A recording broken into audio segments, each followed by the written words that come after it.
नमस्कार मेरे प्यारे साथियों, स्वागत है आप सभी का आपका अपना यूट्यूब चैनल जीटीएम क्लासेस में। दोस्तों आज की इस वीडियो में हम आपको मैथ का 30 वीवीआई ऑब्जेक्टिव क्वेश्चन बताएंगे जो 17 फरवरी 2022 को दोस्तों आने वाला प्रश्न है। ठीक है, 100% दोस्तों यही आएगा, इसलिए आप हमारे साथ इस वीडियो में 1 से लेकर 30 तक पूरी कंसंट्रेशन के साथ बने रहेगा। ठीक है, और प्रत्येक प्रश्न को मैं काफ़ी आपको शानदार तरीके से समझाऊंगा कि एक बार में आपका माइंड में फिट हो जाएगा। ठीक है, बस आपको करना क्या है कि वीडियो को पूरी कंसंट्रेशन के साथ देखना है। ठीक है, ये 30 का 30 प्रश्न जो है 17 फरवरी 2022 एग्जाम के लिए काफी महत्वपूर्ण साबित होने वाला है। ठीक है, तो हमारे साथ अंत तक इस वीडियो में आप बने रहिएगा। आइए हम वीडियो का स्टार्ट कर देते हैं। देखिए पहला प्रश्न, यदि 2 sin square a minus 1 equal to 0 हो तो a का मान ज्ञात करें। दोस्तों काफी महत्वपूर्ण प्रश्न आपके फाइनल बोर्ड पे चलिए देखिए इसको किस तरह से आपको एग्जाम में बनाना है। यहाँ पे देखिए लिखा हुआ है 2 sin स्क्वायर ए। ठीक है, देखिए हम -1 था ना, तो बराबर के उस साइड इसको भेज देंगे तो क्या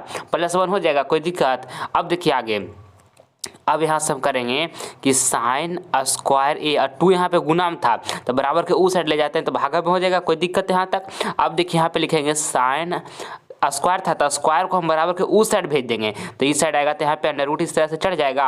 अब यहाँ से लिखिएगा कि साइन ए बराबर यहाँ पे लिखिएगा 1 का अंडर रूट क्या 1 ही रह जाएगा, यहाँ पे अंडर रूट 2 इसी तरह से चढ़ा हुआ रह जाएगा, यहाँ पे अंडर रूट लिखा हुआ है। ठीक है, अब देखिए आगे, अब यहाँ से लिखिएगा कि साइन ए बराबर क्या है 1/√2 है। तो यहाँ पे क्या हम इस तरह से लिख सकते हैं साइन ए 1/√2 के जगह पर क्या हम यहाँ पे लिख सकते हैं साइन 45 डिग्री, क्योंकि साइन 45 डिग्री का जो मान होता है वो 1/√2 होता है। ठीक है, तो यहाँ पे लिख सकते हैं, कोई दिक्कत। अब यहाँ से ए बराबर कितना हो जाएगा, ए बराबर हमारा 45 डिग्री हो जाएगा। आपसे क्या पूछा गया था कि ए का मान ज्ञात करें, तो ए का मान कितना है 45 डिग्री है। ठीक है, तो ऑप्शन नंबर यहाँ पे बी हमारा बिल्कुल करेक्ट आंसर हो गया। आई होप आपको क्लियर हो गया होगा। चलिए अगला प्रश्न देखते हैं। दूसरा नंबर, AP 3, 7, 11, 15, ... है तो ए और डी निकालें। दोस्तों काफी महत्वपूर्ण प्रश्न है आपके फाइनल बोर्ड परीक्षा के लिए। देखिए आपको ए निकालना है, ए कहने का मतलब प्रथम पद निकालना है, और डी कहने का मतलब सार्वंतर यानी कि सार्वंतर आपको निकालना है। ठीक है, तो देखिए हमारा ए यानी प्रथम पद जो हमारा ये 3 लिखा हुआ है हमारा प्रथम पद है, तो यहाँ पे हमारा प्रथम पद कितना हो गया 3 हो गया, यानी कि ए बराबर हमारा यहाँ से पता चल गया कि 3 है। ठीक है, अब हम यहाँ से डी निकालते हैं। ठीक है, यानी कि सार्वंतर। ठीक है, इंग्लिश में इसको कॉमन डिफरेंस बोलते हैं जिसको हम डी से डिनोट करते हैं। तो डी बराबर फॉर्मूला क्या होता है T2 - T1 होता है। ठीक है, तो यहाँ से हम डी निकालते हैं। T2 हमारा कितना है 7 है, T1 हमारा कितना है T1 यहाँ पे हमारा 3 है, 3 लिख देंगे और यहाँ पे घटाएंगे तो 7 - 3 तो कितना हो जाएगा 4 हो जाएगा। ठीक है, तो D बराबर कितना निकल के आ गया 4, यानी कि सार्वंतर बराबर 4 और ए बराबर 3। तो देखिए ऑप्शन नंबर कौन में लिखा हुआ है, डी में लिखा हुआ है, ए बराबर 3 और डी बराबर 4। तो ऑप्शन नंबर यहाँ पे डी जो हुआ बिल्कुल करेक्ट आंसर हो गया। ठीक है, समझ में आ गया सारे विद्यार्थी को। चलिए आगे बढ़ जाते हैं हम। ये हो गया। तीसरा नंबर देखिएगा, कहता है कि √10 इंटू में √15 बराबर है। देखिए इसको किस तरह से आपको बनाना है मेरे प्यारे साथियों, इसको हम इस तरह से लिख सकते हैं 2, यहाँ पे लिखा हुआ है 2, देखिए फिर से यहाँ पे 2 इंटू लिखेंगे 5। ठीक है, अंडर रूट में है तो अंडर रूट इसी तरह से रहने देते हैं। यहाँ पर लिख लेते हैं इसको 3 × 5 = 15, इस तरह से लिख सकते हैं, कोई दिक्कत है। सब देखिए अंडर रूट में है तो इसको हम इस तरह से लिख लेंगे 3 × 5, इस तरह से लिख लीजिए, कोई दिक्कत। देखिए इसका जोड़ा लग रहा है तो इसका जो जोड़ा निकलता है वो अंडर रूट के बाहर, तो अंडर रूट के बाहर चल जाएगा, यहाँ पे 3 दूनी के 6 हो जाएगा, तो यहाँ पे अंडर रूट 6 इसी तरह से रह जाएगा। ठीक है, हमारा इसका राइट आंसर कौन हो जाएगा 5 इंटू में √6 है। तो ऑप्शन नंबर यहाँ पे ए जो हो गया हमारा बिल्कुल करेक्ट आंसर हो गया। ठीक है, चलिए अगला प्रश्न हम देख लेते हैं। चौथा नंबर कहता है आंकड़े 2, 3, 5, 3 ये आंकड़े मतलब दिया हुआ है, कहा का परिसर निकाले। तो मेरे प्यारे साथियों आप ध्यान से सुनिएगा कि जब भी आपको परिसर निकालने के लिए रहेगा तब क्या करिएगा ना कि उच्च सीमा माइनस निम्न सीमा कर दीजिएगा, आपका परिसर निकल जाएगा। उच्च सीमा कहने का मतलब सबसे बड़ा संख्या आपको चूज करना है, तो सबसे बड़ा संख्या कौन है 7 है तो 7 लिख देंगे, माइनस निम्न सीमा कहने का मतलब सबसे छोटा संख्या, तो सबसे छोटा संख्या क्या है 2 है तो यहाँ पे 2 लिख देंगे। अब घटा दीजिए तो 7 में से 2 जाएगा तो कितना आ जाएगा 5 बच जाएगा, है ना, 5 बचेगा। तो ऑप्शन नंबर यहाँ पे ये जो होगा बिल्कुल करेक्ट आंसर हो जाएगा। ठीक है, चलिए आगे बढ़ जाते हैं हम। 5वां नंबर प्रश्न देखिएगा, कहता है किसी वृत्त के बाह्य बिंदु P से 2 स्पर्शरेखाएं PA और PB खींची गई है, यदि PA = 8 सेंटीमीटर तो PB की लंबाई होगी। दोस्तों काफी महत्वपूर्ण प्रश्न है आपके बोर्ड एग्जाम के लिए, ध्यान से समझिएगा। देखिए क्या कहता है किसी वृत्त के बाह्य बिंदु से, पहले आपके सामने हम वृत्त बनाते हैं। देखिए ये मान लीजिए हमारा वृत्त है। ठीक है, कहता है किसी वृत्त के बाह्य बिंदु P से, मान लीजिए यहाँ पे बाह्य बिंदु है, यहाँ पे P है, बाह्य बिंदु हमारा क्या है P है, यहाँ से कहता है 2 स्पर्शरेखाएं PA, तो 2 स्पर्शरेखाएं यहाँ से खींचिए, तो यहाँ से PA खींच लेते हैं। इस तरह से मान लीजिए कि हमारा यहाँ पे PA है। ठीक है, PA और PB खींची गई तो यहाँ से इस तरह से हम अच्छा से खींच लेते हैं, यहाँ पे करा पी भी खींची गई, यहाँ पे पी भी खींची गई, फिर खींची गई। यदि P A equal to 8 centimetre है, पी ए बराबर जो हमारा है 8 सेंटीमीटर यहाँ पे दे दिया है कि पी ए बराबर कितना है 8 सेंटीमीटर है, तो कहता है पी बी की लंबाई होगी, तो जब पी ए 8 सेंटीमीटर है तो पी बी भी हमारा 8 ही सेंटीमीटर होगा, क्योंकि ये वाला लाइन है ये दोनों क्या होता है बराबर होता है स्पर्श रेखा। ठीक है, देखिए ज्योमेट्री में एक रूल ही बाबू पढ़ने के लिए, इस तरह से हमारा जब वृत्त होता है ना, यहाँ पे इस तरह से जब स्पर्श रेखा खींचा जाता है, इस तरह से देखिए ध्यान से, इस तरह से खींचा जाता है, तो ये वाला जो लाइन दोनों होता है ना आपस में बराबर होता है, समान होता है। तो यहाँ पर हमारा पी ए अगर जो 8 सेंटीमीटर है, पी भी कितना होगा 8 ही सेंटीमीटर होगा। ठीक है, तो ऑप्शन नंबर यहाँ पे बी हमारा बिल्कुल करेक्ट आंसर होगा। ठीक है, समझ में आ गया। चलिए आगे बढ़ जाते हैं हम। अगला प्रश्न हमारा यहाँ पे छठा नंबर है। छठा नंबर प्रश्न जो है आपके फाइनल बोर्ड परीक्षा के लिए काफी महत्वपूर्ण है। ठीक है, ऐसा प्रश्न प्रत्येक साल पूछता है बाबू, और मैं ये गारंटी के साथ दावे के साथ बोलता हूँ 2022 बोर्ड एग्जाम में ये फार्मूला आपका जो क्वेश्चन होगा जरूर पूछा जाएगा। ठीक है, इसलिए आप इसको अच्छे तरीके से समझ लीजिएगा। देखिए क्या प्रश्न कहता है दो बिंदुओं दिया हुआ है 2,3 और यहाँ पे लिखा हो 4,1 के बीच की दूरी ज्ञात करें। तो बीच की दूरी होगी, तो आपको देखिए जब भी आपको दो गो बिंदु दे दें और जब आपसे पूछे कि बीच की दूरी होगी, तो एक फार्मूला हमेशा आप याद रखिएगा, इसको कभी भी नहीं भूलिएगा। क्या फार्मूला होता है x2 और माइनस क्या होता है x1 माइनस x1 का होल स्क्वायर और प्लस में यहाँ पे लिखाएगा y2 माइनस y1 का whole square, y2 minus y1 का होल स्क्वायर का अंडर रूट। ये होता है फार्मूला, ये आपको देखा दूरी सूत्र होता है। ठीक है, इसको फार्मूला का आप कभी नहीं पूछेगा भूलिएगा बाबू। ऐसा प्रश्न एकदम 100% 2022 बोर्ड में एगो रहेगा ही रहेगा। अब देखिए से क्या करना है, x2 आप चूज कीजिए। तो x2 हमारा कौन है इसमें, देखिए 4 यहाँ जो लिखा हुआ हमारा x2 है, तो यहाँ पे 4 लिख देंगे। और x1 कितना हमारा 2 है, 2 यहाँ पे लिखा हुआ है, तो यहाँ पे 2 लिख देंगे। ठीक है, इसको इस तरह जिस तरह से लिखा हुआ उसी तरह से स्क्वायर चढ़ा देंगे। प्लस y2 क्या है, तो y2 हमारा यहाँ पर कितना है, y2 देखिए हमारा यहाँ पे 1 है। ठीक है, तो 1 यहाँ पे हम लिख देंगे। अब y1 कितना है, तो y1 देखिए यहाँ पे हमारा 3 है, तो यहाँ पे 3 लिख देंगे। कोई दिक्कत, यहाँ पे जिस तरह से स्क्वायर है चढ़ा देंगे, अंडर रूट है जिस तरह से हम चढ़ा देंगे। ठीक है, अब देखिए 4 माइनस 2 की जगह कितना हो जाएगा 2 हो जाएगा, यहाँ पे स्क्वायर इसी तरह से रह जाएगा।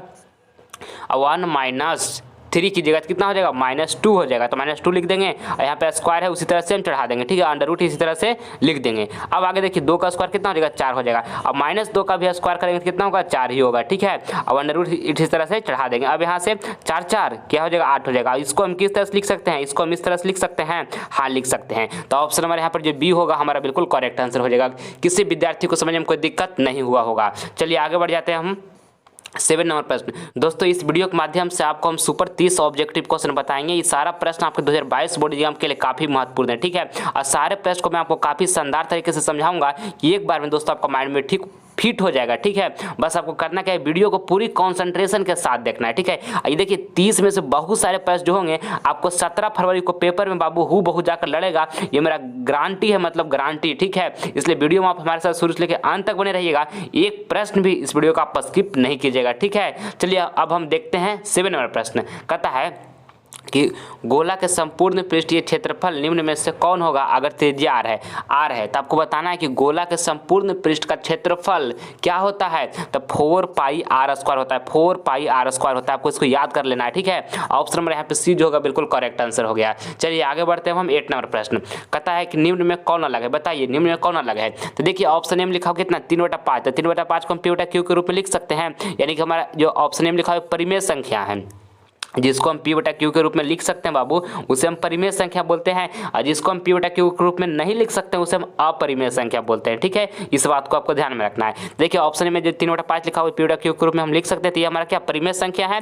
और देखिए ऑप्शन बी में इस तरह से लिखा हुआ है, यहाँ पे 16 लिखा हुआ है बटा 4 और यहाँ पे अंडर रूट इस तरह चढ़ाया हुआ है। तो 16 का वर्गमूल कितना 4 और 4 का वर्गमूल कितना 2, यहाँ से काटिएगा कितना 2 आ जाएगा। और 2 को हम p/q के रूप में लिख सकते हैं, ये भी हमारा परिमेय संख्या है। ठीक है, ऑप्शन डी में देखिए इस तरह से लिखा हुआ है, यहाँ पे 25 लिखा हुआ है बटा में यहाँ पे 9 है, अंडर रूट इस तरह से चढ़ा हुआ है। ठीक है, तो 25 का वर्गमूल कितना होता है 5 होता है, 9 का वर्गमूल 3। अब 5/3 को बाबू हम p/q के रूप में लिख सकते हैं, तो ये भी हमारा परिमेय संख्या है। मगर देखिए ऑप्शन सी में इस तरह से लिखा हुआ है। ठीक है, ऑप्शन सी में यहाँ पे इस तरह से लिखा हुआ है अंडर रूट 2/5। तो दोस्तों इसको हम जो है p/q के रूप में नहीं लिख सकते हैं, यानी कि ये जो हमारा है वो अपरिमेय संख्या है। तो ऑप्शन नंबर सी यहाँ पे हमारा बिल्कुल करेक्ट आंसर होगा, क्योंकि आपको क्या बताना था निम्न में से कौन अलग है। तो ऑप्शन ए में, ऑप्शन बी में, ऑप्शन डी में ये सभी में परिमेय संख्या था हमारा, मगर ऑप्शन सी में क्या अपरिमेय संख्या है। तो कौन अलग है, ऑप्शन नंबर सी वाला अलग है। तो ऑप्शन नंबर सी यहाँ पे बिल्कुल करेक्ट आंसर हो गया। ठीक है, समझ में आ गया होगा। चलिए आगे बढ़ जाते हैं हम 9 नंबर प्रश्न। कहता है कि cos π/3 का मान होगा। दोस्तों काफ़ी महत्वपूर्ण प्रश्न है, ध्यान से समझिएगा। देखिए यहाँ पे π/3 लिखा हुआ है ना, तो पाई देखिए पाई का मान डिग्री में कितना होता है 180 डिग्री होता है, बटा में 3 यहाँ से काटेंगे 3 × 18 यानी π/3 के इक्वल टू कितना आ गया 60 डिग्री आ गया। तब यहाँ से लिख लेंगे cos और π/3 की जगह पर क्या लिख सकते हैं 60 डिग्री, अभी नहीं बताएं आपको। यहाँ cos 60 डिग्री का मान कितना होता है तो 1/2 होता है, तो 1/2 यहाँ पे मार दीजिए, ऑप्शन नंबर ए बिल्कुल सही हो जाएगा आपका एग्जाम में। चलिए आगे बढ़ जाते हैं। हम सारे विद्यार्थी हमारे तेज हैं, सब समझ में आ रहा होगा। चलिए अब देखते हैं 10 नंबर प्रश्न कहता है 10 नंबर प्रश्न कि √5 एक संख्या है, तो आपको याद रखना है कि √5 जो एक संख्या क्या अपरिमेय संख्या है, तो ऑप्शन नंबर यहाँ पर बी जो होगा बिल्कुल करेक्ट आंसर हो जाएगा। ठीक है, चलिए आगे बढ़ जाते हैं। अब हम अगला प्रश्न हमारे यहाँ पे 11 नंबर कहता है कि 8 सेंटीमीटर भुजा वाले वर्ग का क्षेत्रफल ज्ञात करें। काफी महत्वपूर्ण प्रश्न, बताइए इसका आंसर क्या होगा। आपको बताना है कि 8 सेंटीमीटर भुजा वाले वर्ग का क्षेत्रफल ज्ञात करें, तो वर्ग का क्षेत्रफल क्या होता है भुजा स्क्वायर होता है वर्ग का क्षेत्रफल। हमारा कितना भुजा दिया हुआ है 8 सेंटीमीटर दिया हुआ है, तो भुजा की जगह पर यहाँ पे हम 8 सेंटीमीटर रख देंगे, इसका स्क्वायर कर देंगे, तो 8 का स्क्वायर करेंगे कितना 64 हो जाएगा, यहाँ पे सेंटीमीटर स्क्वायर हो जाएगा। ठीक है, यहाँ पे देखिए जब क्षेत्रफल निकालते हैं बाबू तो स्क्वायर में होता है, इस बात को आपको ध्यान में रखना है। ठीक है, तो 64 सेंटीमीटर स्क्वायर जो होगा हमारा बिल्कुल करेक्ट आंसर हो जाएगा। ऑप्शन नंबर ए यहाँ पे बिल्कुल सही हो गया। ठीक है, चलिए अगला प्रश्न हम देख लेते हैं 12 नंबर कहता है बिंदुओं ए 4,5 तथा बी 6,5 को मिलाने वाली रेखा का मध्य बिंदु ज्ञात करें। दोस्तों काफी महत्वपूर्ण प्रश्न है, 12 नंबर आपके फाइनल बोर्ड परीक्षा के लिए। ये सारा प्रश्न आपके 2022 बोर्ड एग्जाम के लिए काफी महत्वपूर्ण है। बहुत बार बिहार बोर्ड इन सभी प्रश्नों को पूछा है बाबू, इस बात को ध्यान में रखना है। सारा प्रश्न प्रीवियस ईयर में पूछा है, इसीलिए इन सभी प्रश्नों को मैं आपको अच्छे तरीके से समझा रहा हूँ, ताकि 2022 बोर्ड एग्जाम में भी इसको पूछेगा, ये विश्वास है मेरा। तो जब पूछेगा तो आप इसको कम समय में सोल्व करके एग्जाम में आप आ पाइएगा। ठीक है, इसलिए सारे प्रश्न को आप पूरी कंसंट्रेशन के साथ देखकर समझ लीजिएगा। ठीक है, चलिए देखिए 12 नंबर प्रश्न कहता है कि बिंदु दिया हुआ है 2 गो। ठीक है, और मिलाने वाली रेखा का मध्य बिंदु ज्ञात करें। तो देखिए मध्य बिंदु ज्ञात करने के लिए एक फार्मूला होता है, क्या होता है x1 प्लस में होता है x2 और बटा में यहाँ पे क्या होता है 2 होता है। ठीक है, बटा में 2 है और कॉमा यहाँ पे होता है y1 प्लस में क्या होता है y1 प्लस में y2 बटा में 2 होता है। ठीक है, अब देखिए हमारा x1 इसमें कौन है, तो x1 देखिए यहाँ 4 लिखा हुआ है ना, हमारा x1 है, तो यहाँ पे हम 4 लिख देंगे। और x2 कौन है हमारा, x2 यहाँ पे हमारा जो 6 लिखा हुआ है, ये 6 ये हमारा x2 है, तो यहाँ पे हम x2 की जगह पर 6 लिख देंगे, बटा में 2 लिख देंगे, कोई दिक्कत। और देखिए y1 क्या है हमारा, तो y1 यहाँ पे देखिए 5 जो लिखा हुआ है हमारा y1 है, तो यहाँ पे 5 लिख देंगे। और y2 कितना है देखिए 5 लिखा हुआ है हमारा y2 है, तो यहाँ पे 5 लिख देंगे, बटा में 2 लिख देंगे। यहाँ तक समझने में किसी विद्यार्थी को कोई दिक्कत, जोड़े 6 और 4 कितना 10 बटा के 2 हो जाएगा, कॉमा 5 कितना हो जाएगा 10 बटा के यहाँ पे 2 हो जाएगा, काटिएगा तो 5 टाइम में काटिएगा, यहाँ से भी काटिएगा 5 में काटिएगा, यानी क्या आ गया 5,5 आ गया। तो वहाँ पे ऑप्शन नंबर बी में हमारा बिल्कुल करेक्ट हो गया। समझ में आ गया सारे विद्यार्थी को। चलिए आगे बढ़ते हैं। अगला प्रश्न हमारा 13 नंबर कहता है कि ABC एक त्रिभुज है जिसका कोण B बराबर 40 डिग्री तथा कोण A बराबर 70 डिग्री हो तो कोण C निकालें। काफ़ी महत्वपूर्ण प्रश्न है। देखिए मान लीजिए कि इस तरह से हमारा त्रिभुज होता है। ठीक है, यहाँ पे आपको त्रिभुज बना देते हैं। मान लीजिए कि ABC ये हमारा त्रिभुज है, कहता है जिसका कोण B 40 है और यहाँ पे A 70 है, तो C आपको निकालना है। तो देखिए ध्यान में रखिएगा कि कोण A प्लस में कोण B और प्लस में क्या होता है कोण C इक्वल टू क्या होता है 180 डिग्री होता है। यानी त्रिभुज का तीनों कोणों का योग जो होता है ना बाबू 180 डिग्री होता है। इस बात को आपको हमेशा याद रखना है, भूलना नहीं है। कोण A बराबर कितना दिया हुआ 70 डिग्री, तो कोण A की जगह पर हम 70 डिग्री रख देते हैं। कोण B कितना दिया हुआ 40 डिग्री, तो यहाँ पर भी 40 डिग्री रख देते हैं। कोण C हमको निकालना है, तो कोण C यहाँ पे इसी तरह से लिख देंगे, बराबर यहाँ पे 180 डिग्री लिख देंगे। 70 + 40 करेंगे कितना हो जाएगा 110 डिग्री हो जाएगा। ठीक है, प्लस यहाँ पे लिखेंगे कोण C बराबर क्या हो जाएगा 180 डिग्री हो जाएगा। ठीक है, अब यहाँ से कोण C बराबर निकालेंगे तो 180 डिग्री, देखिए यहाँ पे 110 लिखा हुआ है, तो बराबर उस साइड इसको लेकर जाएंगे तो -110 हो जाएगा। ठीक है, तो कोण C बराबर निकालेंगे 180 - 110 करेंगे कितना 70 डिग्री हो जाएगा। तो कोण C बराबर हमको कितना निकल गया 70 डिग्री निकल गया। तो ऑप्शन नंबर यहाँ पे C जो होगा बिल्कुल करेक्ट आंसर हो गया। ठीक है, समझ में आ गया सारे विद्यार्थी को। चलिए आगे बढ़ते हैं। अब हम यहाँ पे C जो हुआ हमारा बिल्कुल करेक्ट आंसर हो गया। चलिए आगे बढ़ते हैं। कहता है 14 नंबर प्रश्न कि यदि cos 4x - 10 डिग्री = 0 हो तो x का मान है। दोस्तों काफ़ी महत्वपूर्ण है प्रश्न, ध्यान से समझने का प्रयास कीजिएगा।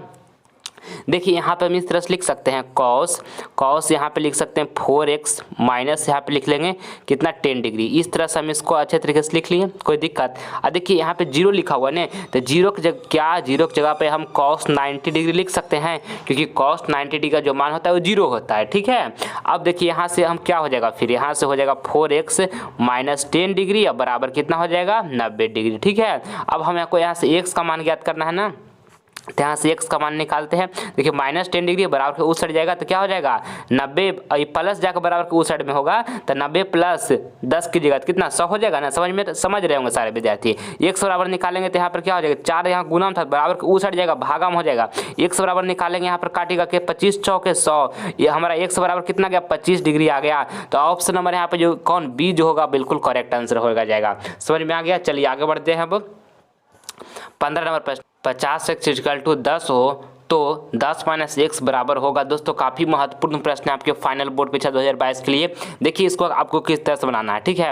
यहाँ पे देखिए क्या लिखा हुआ 50x इक्वल टू 10 लिखा हुआ है ना, तो यहाँ से इसको एक बार लिख लेते हैं 50x इक्वल टू यहाँ पे क्या हो गया 10 हो गया। और यहाँ से देखिए x बराबर निकालते हैं, 50 गुना था तो बराबर के उस साइड इसको लेकर चल जाएंगे तो यहाँ पे भागा में हो जाएगा, यहाँ 0 से 0 कैंसिल हो जाएगा, तो x बराबर यहाँ से निकालेंगे तो क्या हो जाएगा 1/5 हो जाएगा। अब देखिएगा आगे इसके जगह पर हम यहाँ पे लिख रहे हैं 10, x के जगह पर हम क्या निकाल कर अभी लाए ना 1/5 x के बराबर, तो x के जगह पर हम 1/5 यहाँ पे रख देंगे, ठीक है। और यहाँ से इसको घटाएगा तो क्या हो जाएगा 49/5 हो जाएगा, जो कि देखिए ऑप्शन नंबर यहाँ पे ए में दिया होता है। ऑप्शन नंबर ए बिल्कुल करेक्ट आंसर हो गया, ठीक है। चलिए आगे बढ़ते हैं हम। 16 नंबर प्रश्न कहता है कि 1 माइनस साइन ए इंटू में 1 प्लस साइन ए किसके बराबर है। काफ़ी महत्वपूर्ण प्रश्न है। देखिए पहले आपको एक फार्मूला बताते हैं, उस पर इसको हम बनाएंगे a माइनस बी और इंटू में क्या होता है a plus B equal to क्या होता है, इक्वल टू होता है a square minus B square, ये फार्मूला होता है, ठीक है। तो इसको आपको ध्यान में रखना है। अब देखिए यहाँ पे जो लिखा हुआ है ना 1, इसको हम मान लेते हैं a है, और साइन ए जो लिखा हुआ है ना इसको हम मान लेते हैं कि b है, ठीक है। तो यहाँ से अगर जो हम मान लेंगे और ये फार्मूला देखिए यहाँ क्या हो जाएगा a माइनस बी हो जाएगा इंटू क्या a प्लस बी हो जाएगा, यही फार्मूला पर हम रख देते हैं इसको। तो यहाँ पर क्या a स्क्वायर होगा, a स्क्वायर करने का मतलब क्या 1 का स्क्वायर होगा माइनस b स्क्वायर, तो b स्क्वायर हम b किसको माने साइन a को माने हैं, तो यहाँ पे क्या हो जाएगा साइन स्क्वायर ए हो जाएगा। समझ रहे होंगे, यहाँ पे 1 का स्क्वायर 1 हो जाएगा, यहाँ पे साइन स्क्वायर ए इसी तरह से आ जाएगा। अब देखिए एक फार्मूला होता है 1 माइनस साइन स्क्वायर ए बराबर क्या फार्मूला होता है, तो कॉस स्क्वायर ए होता है। तो कॉस ए स्क्वायर हमारे यहाँ पे बिल्कुल करेक्ट आंसर हो जाएगा, जो कि ऑप्शन नंबर बी में दिया हुआ है, ठीक है। समझ गए होंगे। चलिए अगला प्रश्न हम देख लेते हैं 17 नंबर। और मेरे प्यारे साथियों, अगर जो आप सभी विद्यार्थियों ने अभी तक जीटीएम क्लासेस को सब्सक्राइब नहीं किया तो आप सारे विद्यार्थी जीटीएम क्लासेस को जल्द से सब्सक्राइब कीजिए। इससे आपको फायदा क्या होगा कि जब हम लाइव क्लास लेकर आएंगे तो इसका नोटिफिकेशन जो होगा सबसे पहले आपको प्राप्त होगा, ठीक है मेरे प्यारे साथियों। इसलिए जल्द से रेड बटन दबाइए और जीटीएम क्लासेस परिवार से आप सभी विद्यार्थी जुड़ जाइए, ठीक है। चलिए देखिए 17 नंबर प्रश्न को ध्यान से समझिएगा। कहता है 3 घात वाले बहुपद का कितना शून्य अंक होगा। तो आपको ध्यान में रखना है बाबू इस बात को कि 3 घात वाले बहुपद का 3 ही शून्य अंक होगा, ठीक है। तो ऑप्शन नंबर यहाँ पे डी जो होगा हमारा बिल्कुल करेक्ट आंसर हो जाएगा, ठीक है। और 2 घात वाले बहुपद का 2 ही शून्य अंक होगा और 1 घात वाले बहुपद का 1 ही शून्य अंक होगा, ये भी आपको ध्यान में रखना है। चलिए अगला प्रश्न हम देख लेते हैं 18 नंबर। कहता है यदि किसी त्रिज्या खंड का त्रिज्या 14 मीटर तथा थीटा 90 डिग्री हो तो त्रिज्या खंड का क्षेत्रफल ज्ञात करें। दोस्तों काफ़ी महत्वपूर्ण है आपके फाइनल बोर्ड परीक्षा के लिए प्रश्न, ध्यान से समझिएगा। कहता है त्रिज्या खंड का हमारा जो त्रिज्या खंड का त्रिज्या जो है वो 14 मीटर दिया हुआ है और थीटा 90 मीटर दिया हुआ है, ठीक 90 डिग्री दिया हुआ बाबू, सॉरी थीटा बराबर कितना दिया हुआ 90 डिग्री दिया हुआ है। त्रिज्या खंड का क्षेत्रफल ज्ञात करें। तो त्रिज्या खंड का हमारा क्षेत्रफल क्या होता है थीटा बटे 360 पाई आर स्क्वायर होता है, ठीक है। त्रिज्या खंड का क्षेत्रफल ये होता है थीटा बटे 360 पाई आर स्क्वायर, इसको आपको याद रखना है। अब देखिए हमको त्रिज्या दिया हुआ है, यहाँ थीटा भी दिया हुआ है, तो त्रिज्य खंड का क्षेत्रफल आसानी से निकल जाएगा। हमारा देखिए थीटा कितना दिया 90 डिग्री, तो थीटा की जगह पर 90 डिग्री हम रख देते हैं, बटा में यहाँ पे 360 इसी तरह से लिख देंगे और यहाँ पे इंटू पाई का मान कितना होता है बाबू 22/7 यहाँ पे हो जाएगा, तो 22/7 लिख दिए। और आर कितना है 14 हमारा है ना, तो आर स्क्वायर यहाँ पे लिखा हुआ है, तो 14 का स्क्वायर नहीं लिख कर हम 14 गुना 14 2 बार लिख देते हैं ताकि कैलकुलेशन में आसान होगा, ठीक है। अब यहाँ से काट देते हैं, यहाँ पर 9 चौके 36 यहाँ पे काट देखिए 7 लिखा होता है, यहाँ पे 7 दूनी के 14, फिर इसको 2 से काटिएगा तो 2 टाइम में काटिएगा, फिर यहाँ से काटिएगा कितना 11 टाइम में काटिएगा, और 14 गुने के 11 की जगह कितना आ जाएगा 154 मीटर स्क्वायर आ जाएगा, यानी कि 154 मीटर स्क्वायर हमारा त्रिज्यखंड का क्षेत्रफल होगा। तो ऑप्शन नंबर यहाँ पे डी जो क्या हो गया, बिल्कुल सही हो गया। ठीक है, चलिए आगे बढ़ते हैं। अब हम अगला प्रश्न पक्ष और बढ़ते हैं। 19 नंबर प्रश्न देखिएगा बाबू, कहता है कि बाह्यज को क्या कहते हैं, बताइए सारे विद्यार्थी, बाह्यज को क्या कहते हैं, तो भुज कहते हैं बाबू, याद रखिएगा, आपके बोर्ड में बहुत बार ये प्रश्न पूछा गया है। ठीक है, तो ऑप्शन नंबर बी बिल्कुल करेक्ट हो गया। ठीक है, जब अगर जो बिहार बोर्ड पूछ देगा ना कि एक सच को क्या कहते हैं, तो एक सच को भुज कहते हैं, आपको याद रखना है। अब मूल बिंदु का दोस्तों नियामक हमारा कितना होता है 0,0 होता है, ये भी आपको साथ में याद रखना है। काफी सब सारा पॉइंट महत्वपूर्ण है बाबू, एग्जाम के दिन यही सबसे क्वेश्चन रहेगा, ये बात को आपको ध्यान में रखना है। ठीक ना, चलिए देखिए 20 नंबर प्रश्न कहता है सकता है दोस्तों, काफी महत्वपूर्ण प्रश्न है 20 नंबर प्रश्न। आपको बताना है कि किस घटना का प्रायिकता नहीं हो सकता है, तो माइनस में दोस्तों प्रायिकता का मान नहीं होता है। ऑप्शन नंबर यहाँ पे जो बी होगा हमारा बिल्कुल करेक्ट आंसर हो जाएगा। ठीक है, -10 जो होगा ये घटना की प्रायिकता नहीं हो सकता है। ठीक है, देखिए आपको बताते हैं कि जो प्रोबेबिलिटी ऑफ इवेंट जो होता है ना, प्रोबेबिलिटी ऑफ इवेंट जो होता है उसको आपको ध्यान में रखना है। ठीक है, कि जो प्रोबेबिलिटी ऑफ इवेंट होगा ना बाबू, 0 से बड़ा होगा या 0 के बराबर होगा, और 1 से छोटा होगा या तो 1 के बराबर होगा, इस बात को आपको ध्यान में रखना है। ठीक है, चलिए आगे बढ़ते हैं। अब हम 21 नंबर प्रश्न देखिएगा आप सारे विद्यार्थी, कहता है कि यदि 5 sin A = 8 cos A हो तो cot A का मान निकाले। काफी महत्वपूर्ण प्रश्न, ध्यान से समझने का प्रयास कीजिएगा। देखिए यहाँ पे लिखा हुआ है साइन, तो साइन लिख लेते हैं। देखिए कॉस यहाँ पे गुना में, तो बराबर के इस साइड इसको लेकर चलाते हैं, तो यहाँ पे क्या हो जाएगा, यहाँ पे हो जाएगा भागा में। इधर बराबर में क्या 8 था पहले से, और यहाँ पे देखिए ये गुना में था। ठीक है, तो बराबर के उस साइड इसको लेकर चल जाएंगे तो भागा में हो जाएगा। किसी विद्यार्थी को यहाँ तक समझ में दिक्कत, और साइन ए बटे में कॉस एक बराबर फार्मूला एक होता है tan A, तो यहाँ पे tan A लिख देंगे, साइन ए बटे में कॉस A = होता है tan A, तो tan A यहाँ पे लिख देते हैं, और यहाँ पे 8/5 इस तरह से लिखा हुआ है, इसी तरह से लिख दिए। यहाँ तक समझने में किसी विद्यार्थी को कोई दिक्कत। और tan A बराबर हमारा एक फार्मूला होता है, क्या होता है P/B होता है, तो आपको इसको याद रखना है कि tan A बराबर फार्मूला जो होता है P/B होता है। ठीक है, और बराबर में यहाँ पे 8/5 लिखा होता है, 8/5 इसी तरह से लिख दिए। आपको cot A का मान निकालना है ना, तो cot A बराबर फार्मूला क्या होता है, cot A बराबर हमारा जो होता है B/P होता है। cot A बराबर फार्मूला क्या होता है B/P होता है। ठीक है, हमारा B कितना है, तो B हमारा 5 है, तो यहाँ पे 5 लिख देंगे, और हमारा P कितना है P, तो P हमारा यहाँ पे 8 है, तो 8 लिख देंगे। तो cot A बराबर हमको यहाँ से क्या B/P फार्मूला हुआ है, तो हमारा 8/5 जो होगा बिल्कुल करेक्ट आंसर हो जाएगा, जो कि देखिए यहाँ पे ऑप्शन नंबर सी में दिया हुआ है 5/8, तो ऑप्शन नंबर सी यहाँ पे बिल्कुल करेक्ट आंसर हो गया। ठीक है, सारे विद्यार्थी को समझ में आ गया। चलिए आगे बढ़ जाते हैं। अब हम 22 नंबर प्रश्न कहता है कि A बराबर देखिए लिखा हुआ है B × Q प्लस में R में यदि B = 25, Q = 12, R = 13 हो तो A = 62। दोस्तों काफ़ी महत्वपूर्ण प्रश्न है। देखिए आपको यहाँ पे B बराबर भी दे दिया है, Q बराबर भी दे दिया, R बराबर भी दे दिया, और आपको A निकालना है। ठीक है, तो देखिए किस तरह से इसको बनाना है।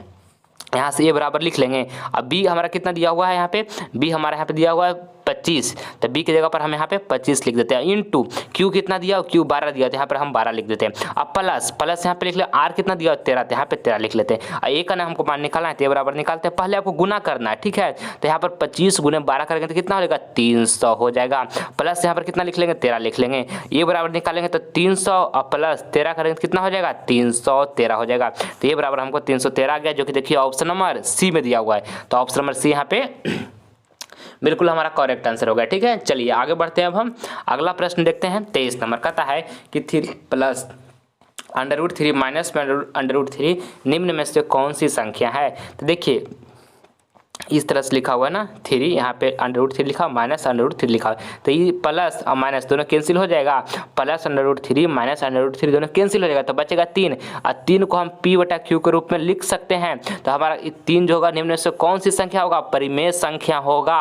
ऑप्शन नंबर यहाँ पे जो बी होगा बाबू हमारा बिल्कुल करेक्ट आंसर होगा। ठीक है, इस बात को आपको ध्यान में अच्छे तरीके से रखना है। ठीक है, ऑप्शन नंबर बी यहाँ पे बिल्कुल सही आंसर हो गया। चलिए आगे बढ़ते हैं। अगला प्रश्न हमारा यहाँ पे 24 नंबर है। 24 नंबर प्रश्न है बाबू आपके फाइनल बोर्ड परीक्षा के लिए काफी महत्वपूर्ण है। कहता है 100 का अभाज्य गुणनखंड क्या होगा। तो देखिए 100 का यहाँ पे हम अभाज्य गुणनखंड निकालते हैं। यहाँ 2 से लगाइए कहते हैं यहाँ से कितना हो जाएगा 50 हो जाएगा। फिर से यहाँ 2 से लगाएगा तो कितना हो जाएगा यहाँ पे 25 हो जाएगा। फिर कितना से लगेगा 5 से लगेगा तो 5×5 = 25 हो जाएगा। यहाँ से गुना कीजिएगा तो 2 × 2 हो जाएगा, यहाँ 5 × 5 हो जाएगा। इसको और अच्छा से लिखेंगे तो 2 के पावर कितना हो जाएगा, 2 के पावर यहाँ पे हो जाएगा 2 के पावर 2 हो जाएगा, क्योंकि 2 जो है कितना 2 है तो 2 के पावर 2 होगा, और 5 का है 2 है तो 5 के पावर भी 2 हो जाएगा, यानी कि 2 के पावर 2 इंटू में 5 के पावर 2, ये हमारा राइट आंसर हो जाएगा, जो कि देखिए ऑप्शन नंबर यहाँ पे ए में दिया हुआ है। ठीक है, समझ गए होंगे, तो ऑप्शन नंबर ए यहाँ पे सही आंसर हो गया। चलिए अगला प्रश्न हम देख लेते हैं 25 नंबर। ठीक है, और मेरे प्यारे साथियों, अगर जो आप सभी विद्यार्थियों का टारगेट है कि मुझे 480 प्लस मार्क्स बोर्ड एग्जाम में प्राप्त करना है,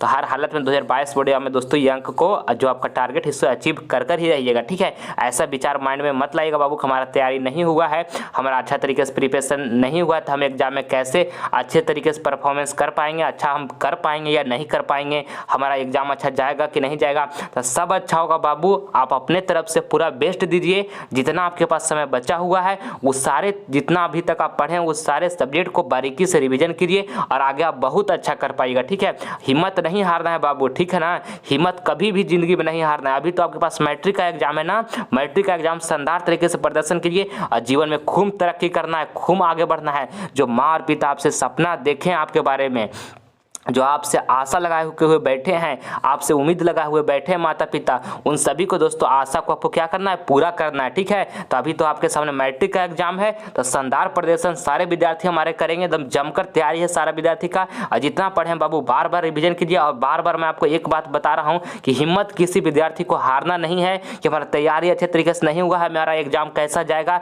अच्छा जाएगा कि नहीं जाएगा, तो ये सब कुछ भी नहीं सोचना है बाबू। अब जितना पढ़े बार बार रिवीजन कीजिए, आप बहुत अच्छा कर सकते हैं, आपके पास बहुत सारे नॉलेज है, बहुत सारे आपके अंदर टैलेंट है। ठीक है, बशर्ते आपको अच्छे तरीके से पढ़ाई करते रहिए, जितना समय बचा हुआ बार बार रिवीजन कीजिए और हिम्मत नहीं हारना, हिम्मत रखिए। एक बात आपको ध्यान में रखना कि माँ और पिता आपसे उम्मीद लगाए हुए बैठे हैं। ठीक है, आपका सफलता का इंतजार कर रहे हैं, हमारा बेटा बेटी कब सफल होगा, हमारा गाँव मोहल्ले में नाम रोशन करेगा, तो आपको मेहनत करके अच्छे तरीके से परफॉर्मेंस करना था। डरेंगे हम क्यों, जितना पढ़े बाबू अच्छे तरीके से उसको आप रिवीजन कीजिए और 2022 बोर्ड में काफी शानदार प्रदर्शन कीजिए। ठीक है, और जीवन में खूब तरक्की कीजिएगा बाबू, माता पिता का खूब नाम रोशन कीजिएगा। ठीक है, इस बात को आपको ध्यान में रखना है।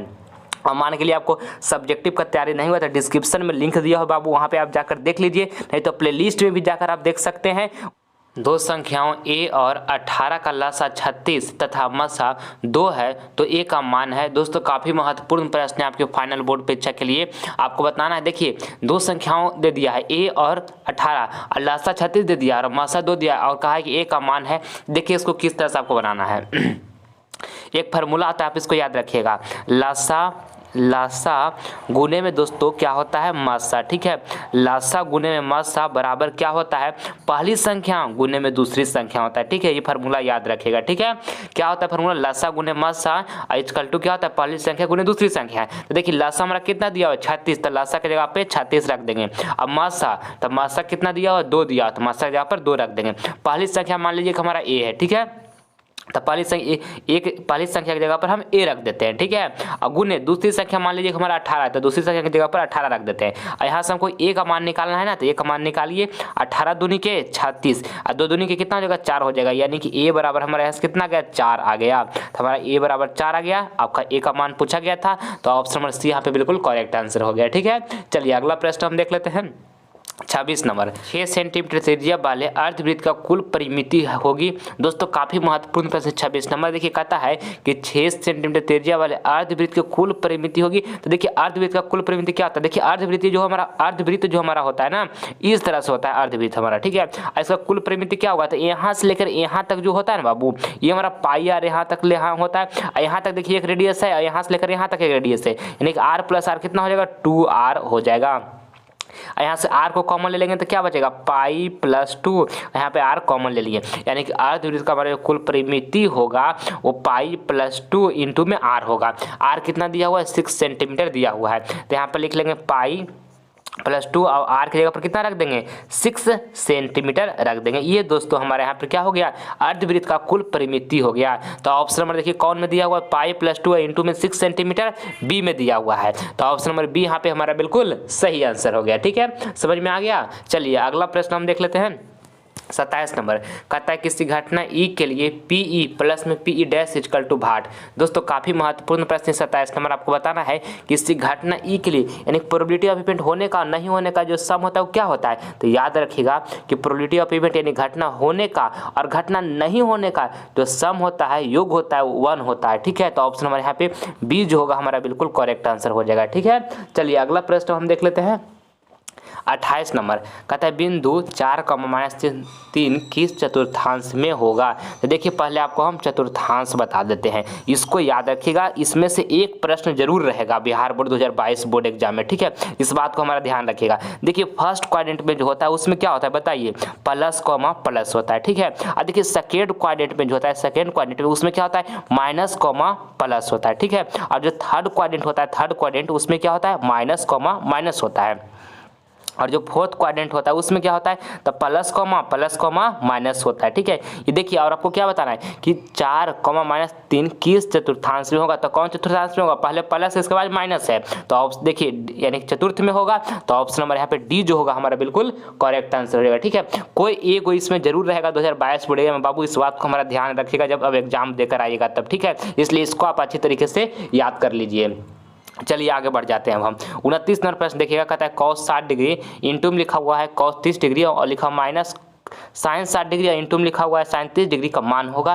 काफी महत्वपूर्ण प्रश्न है। तो देखिए cos 60 डिग्री का मान कितना होता है, तो cos 60 डिग्री का मान जो हमारा होता है 1/2 होता है। ठीक है, इंटू लिख देंगे। और cos 30 डिग्री का मान कितना होता है, तो cos 30 डिग्री का मान जो होता है √3/2 होता है, माइनस लिख देंगे। और साइन 60 डिग्री का मान कितना होता है, तो √3/2 होता है, तो √3/2 लिख देंगे इंटू। और साइन 30 डिग्री का मान कितना होता है, तो 1/2 होता है, तो 1/2 लिख देंगे। ठीक है, इस तरह से का प्रश्न बनाने के लिए बाबू आपको ट्रिगोमेट्रिकल वैल्यू पूरे अच्छे तरीके से रिविजन कर लीजिए बार बार। ट्रिगोमेट्रिकल वैल्यू से बहुत प्रश्न रहेगा मैट्रिक बोर्ड परीक्षा मैथ में। ठीक है, इसलिए उसको आप रिवीजन कर लीजिए अच्छा से। देखिए यहाँ पे √3 गुना कर दीजिएगा, यहाँ पर 2 दूनी के 4 हो जाएगा, माइनस यहाँ पे √3 हो जाएगा और 2 दूनी के 4 यहाँ से घटाएगा, √3/4 माइनस √3/4 तो क्या हो जाएगा, 0 हो जाएगा। तो ऑप्शन नंबर सी यहाँ पे बिल्कुल करेक्ट आंसर हो गया। ठीक है, 29 नंबर का ऑप्शन नंबर सी करेक्ट हमारा हुआ। ठीक है, चलिए आगे बढ़ते अब हम।